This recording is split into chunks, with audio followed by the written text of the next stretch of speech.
Welcome to BeamNG 0.30. Wait, I know it was gonna go hard, but we simply don't have time for that. Because today, I'll show you the update's main features, go over those small but still noticeable improvements, which let me remind you have an amazing personality, and finally talk about those changes that you would only know about after 4 hours of digging through the patch notes. As usual, keep in mind that all footage is from a pre-release version, which by the way, I was given less than 48 hours ago. Guys, let me tell you, making what usually takes a week in a single day is not a fun time. Please like this video so I can pay for the sleep doctor. Please. Okay, just keep in mind that things may be different once the update comes out. Now, let's begin by answering a question. What the f*** am I driving? This is the Hirochi Aurata, and it is a UTV. What is a UTV? Well, for you vehicle illiterate people, UTV stands for Utility Terrain Vehicle. Basically, it goes off-road. This thing is powered by a turbocharged 3-cylinder engine, which sends power to either just the rear or all wheels, through a CVT transmission. What the fuck? Yep, that is right, lads. No banging through gears in this one. But hey, at least it looks sick. From the lights to the suspension, and from the switches to the dash, the Aurata is exquisitely detailed. And even though it's not the prettiest thing in the world, I still think the BeamNG devs nailed the UTV look.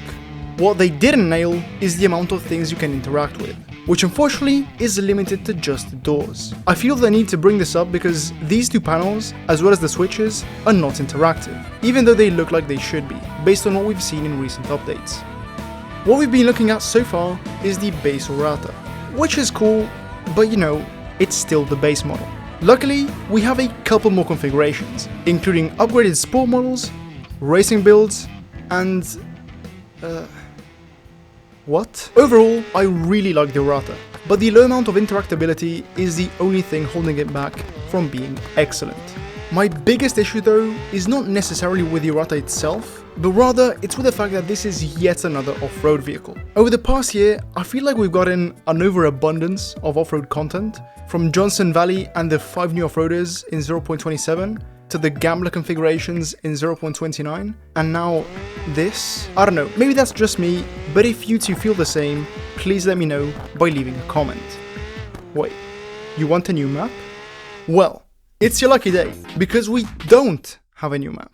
What we do have is an expansion to our beloved West Coast. The expansion is in the form of Spearleaf Island, which includes a dock area, a refinery, a lighthouse, and a bunch of roads that all go in the same direction. Just like the Aurata, I really like what they did here, but I feel like it's kinda incomplete, as there is no grass, unlike the rest of the map, and these two areas are just empty.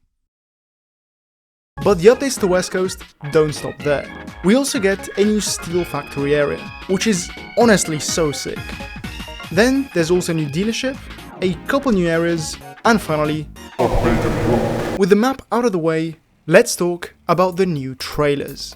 That's right, we have a new tilt deck trailer and a new enclosed cargo trailer. The tilt deck comes in 3 different lengths: 22 feet, 30 feet, and your mum's favorite, 40. It also comes in 2 different versions: the bumper pull for more conventional hitch positions, and the gooseneck for this. And man, the detail on these is nuts. I mean, just look at this. Why does the trailer have more interactive things than the Aurata? But the real stars of the show are these buttons. This is taking some time. You know what? Let me tell you about channel membership. As for the enclosed cargo trailer, it features the most satisfying locking system I've ever seen, as well as the world's most reflective paint. And now, gentlemen, we need to talk about possibly one of the coolest additions in BeamNG history: VR. But let me tell you a little secret. BeamNG already had VR support way back in the day, but it was quickly removed because it ran like shit. Well, it is back, and apparently it is actually playable. Unfortunately, I haven't had the time to test it out for myself, but it will make a dedicated video on BeamNG's VR implementation in a couple days. So make sure to subscribe if you don't want to miss it. Now, those were the update's main features, but we still have a lot more to talk about, starting with cooldown crackle sounds. Music to my ears. In real life, this happens when you switch your car off and the hot engine and exhaust parts begin to cool down. As the metal cools, it also contracts, causing these very satisfying cracking sounds. Then we have a small update to gas stations. I'm happy to report that they now work on all maps, and some of them actually got new assets for fuel pumps and electric chargers. The UI for refueling is also slightly updated, with this cute little icon popping up as you get close to the pump. Very cool. What isn't very cool is the fact that we still don't have fuel doors on any car.